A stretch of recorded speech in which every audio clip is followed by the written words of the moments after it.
Hey everybody and welcome to Let's Investigate Galactic Inheritors. So, Galactic Inheritors, what is that you ask? Well, it is an indie 4X title that actually touts itself as a simplified 4X.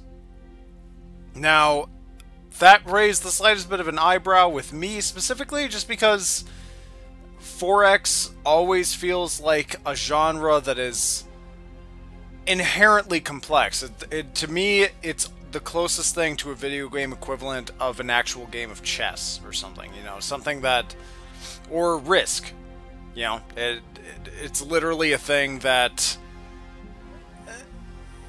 to me, seems to have inherent complexity, and I don't really know how simplifying it would really result in anything, necessarily, but I'm gonna take a look at it and I can kind of see what it is, and there's at least an interesting idea or two here, so I kind of want to show it off a little bit and let everybody at least make up their own mind.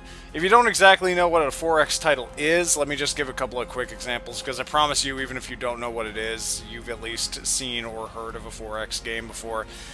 Civilization, Masters of Orion, Civilization 5 as a more recent thing, Sins of a Solar Empire, which I was actually not aware was a real-time 4X game.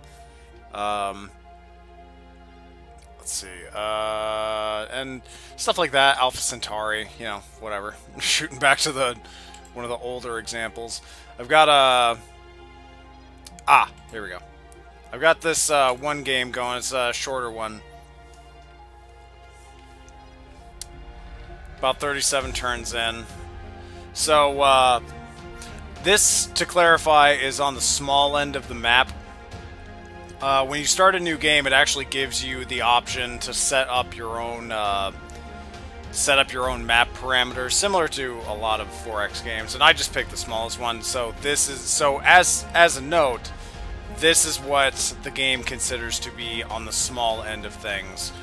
This is my thing right here. Let me see if I can pull up all the races here. I am the how do we say that? The Meowar? Me. I've been playing this game the whole time and I didn't even like consider consider what how to pronounce any of these. So I'm like a weird race of cat people. Actually, I think I more specifically have I think I'm more specific. Okay, yeah, there we go. I think I have a more specific screen to show that, or at least I thought I did. I don't,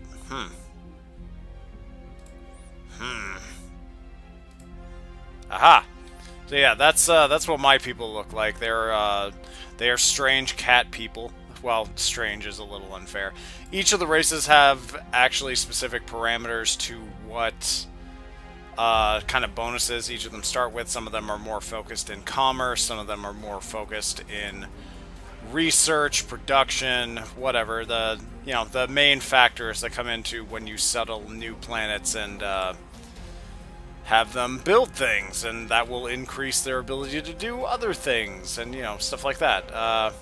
Fairly simplistic 4X-like things. They have this diplomacy screen here. You can see in what ways certain amounts of things are going on here.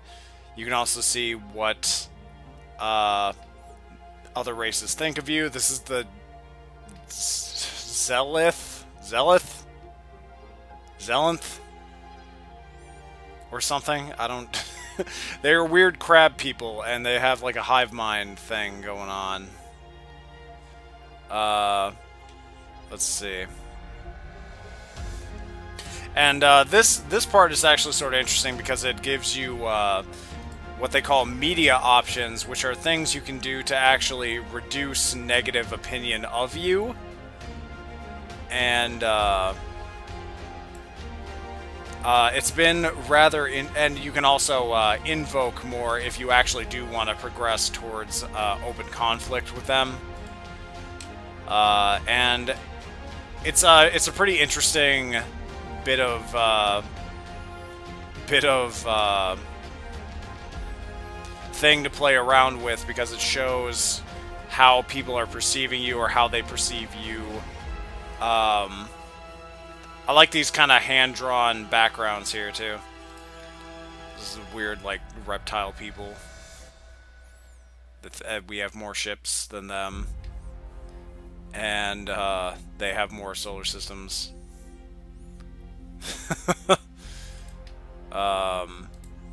Nope, I already clicked on that one. And here are the humans. You know, the pretty standard-ass humans. They all kind of stand like that with their back to the camera. So let's zoom back in here for a minute and see what's going on. I forget what I was doing last. I actually think I was in the midst of building a new colony ship so I can actually start up a new area. And meantime, I think this might actually be no, maybe this is the, yeah, that's what that is. Let's have him go over that way for a minute. You'll usually get pings at the beginning of every new turn from these various little bars here at the bottom telling you what's up, what's going on, messages. It'll tell you, you know, Zenith has offered zoo diplomacy. Let's see here. -10 fear by allowing a rare and to the receiver. Please animals. Interesting. Yeah, why not?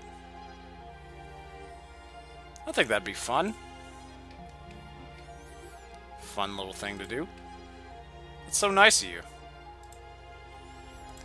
Okay, so I should do the same.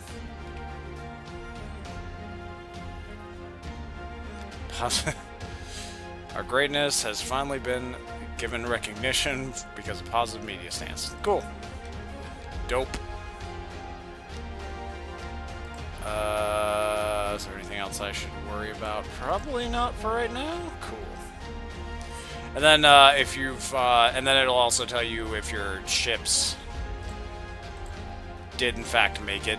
So I don't quite know why this is still saying I have other things to do. I don't. What do you want? Oh well. Who cares? I'm about to blow your shit up anyway. Oh no, that's kind of interesting. My attack ship actually can't fly into enemy space unless I've already declared war. So I'm actually a little curious, can I just straight up declare war, or do I have to actually...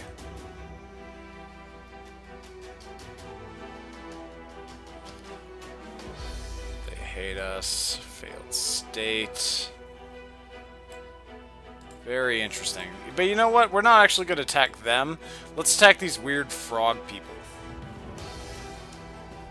Or not. Actually, I don't think I've actually directly touched base with any of them. Not touched face. That would be the slightest bit strange to touch face with another alien. So says Doug the racist.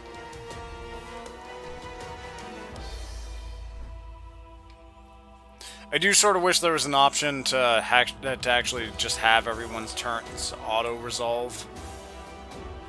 I sort of wish that was the thing. Because hitting end and then having it go for like a while until it actually does something is a bit of a pain. I don't know. So, let's see here. We have accepted the thing. Now as positive media focus. Cool. Everybody loves us and is mad jelly of us and loves us. Cool. Dope. Awesome. So in the meantime, let's go ahead and end that.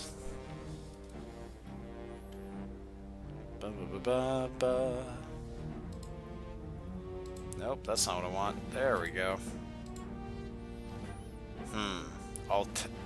Altair. Okay. So now that I've explored that planet, next turn I'll actually be able to analyze it, which will make it a candidate to where... Oh, look, we finally have this new colonization ship built. Most of the assets are two-dimensional sprites, for in case you wondered. Cool. So we'll go ahead and let that resolve. Dope.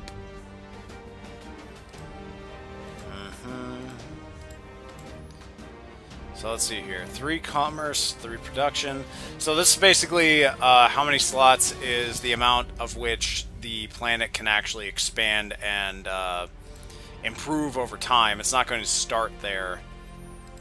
At least not in the early game, as far as I'm aware. They now have positive media response with humans. It's probably a bad thing. So, let's go ahead and colonize, add Adara, I guess. Yeah!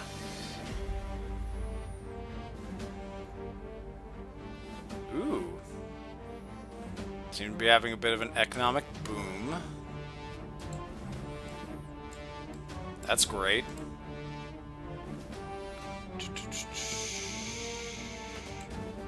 Awesome.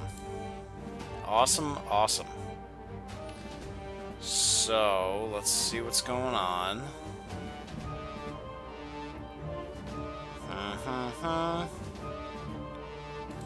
Guess we'll use this to up the research being done on the planet. So that'll be nice. See, we're having a bit of an economic boom over here, apparently, so meantime, how about we see what we can do here. General solar system improvements. I don't know what that means. First idle solar system.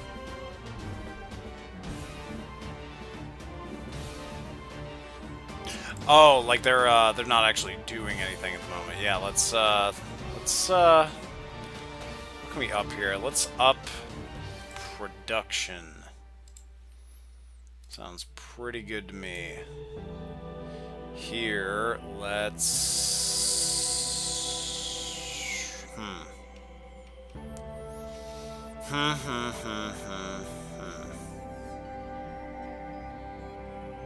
24 turns.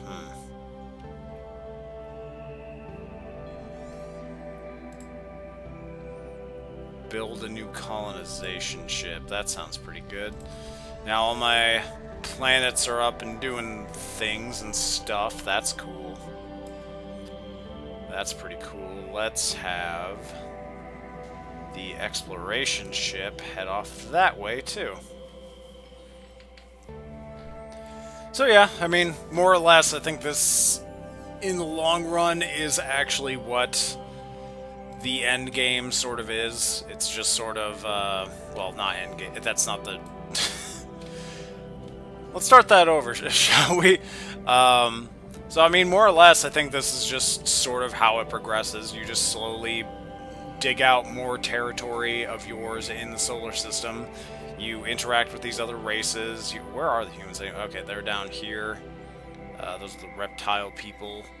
Those are the Frog People. They're just kind of off doing their own thing over here. Kind of weird.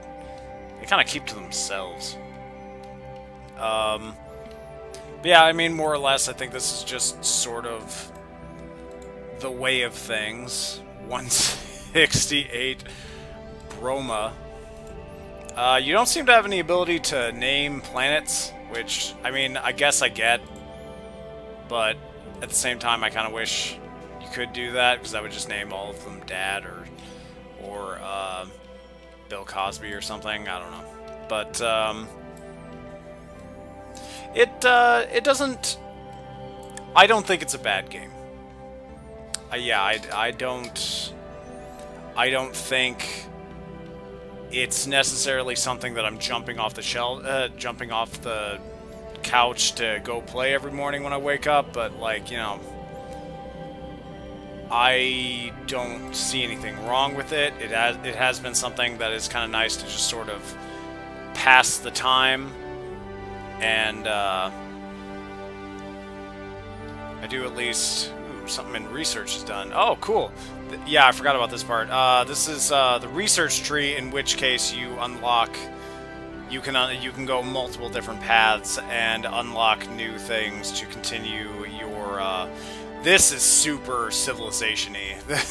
Just to clarify, this is super duper civilization-y, but let's see, can we okay.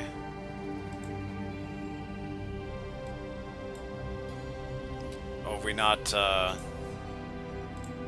we have to get that one too. Okay. So 20 turns left on that.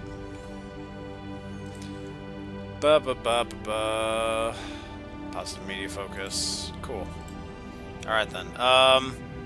It has been something that's just sort of interesting to pass the time, and in a lot of cases, in a fair amount of 4X games, that's sort of what they are in my head, is just a nice way to pass the time.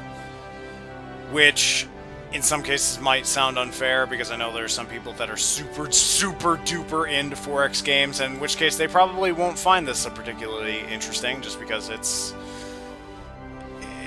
just a simplified 4X title. That's all it is. Oh, that's strange. I don't... Can I just not... Can't even go there, huh? Very interesting.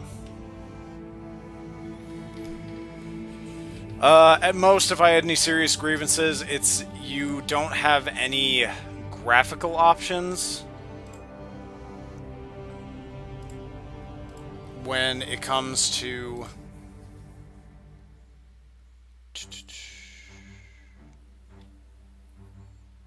Interesting.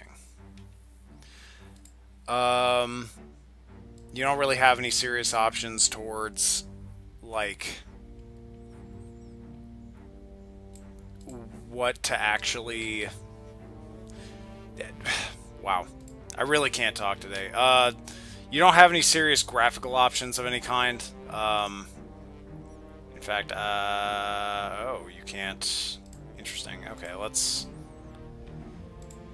save over this one real quick. Cool. And we will return to the main menu. Here. Okay, Really? You for real? What if I hit escape? Uh-oh. Uh-oh.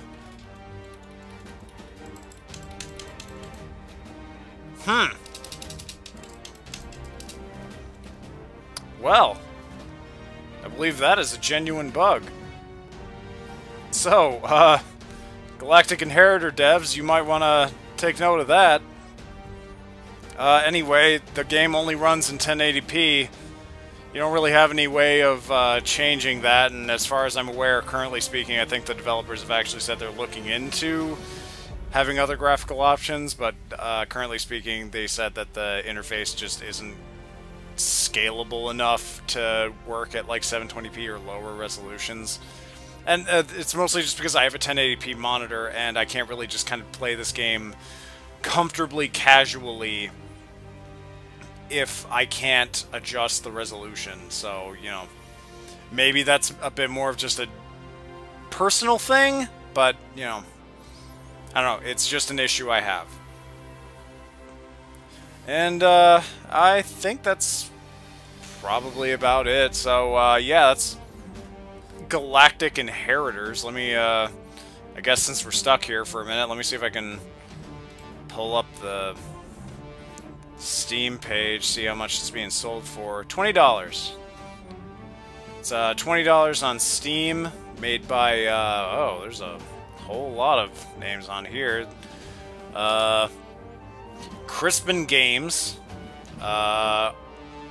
Argonaut Interactive, and publisher seems to be tied to Argonaut Interactive and Plug-in Digital.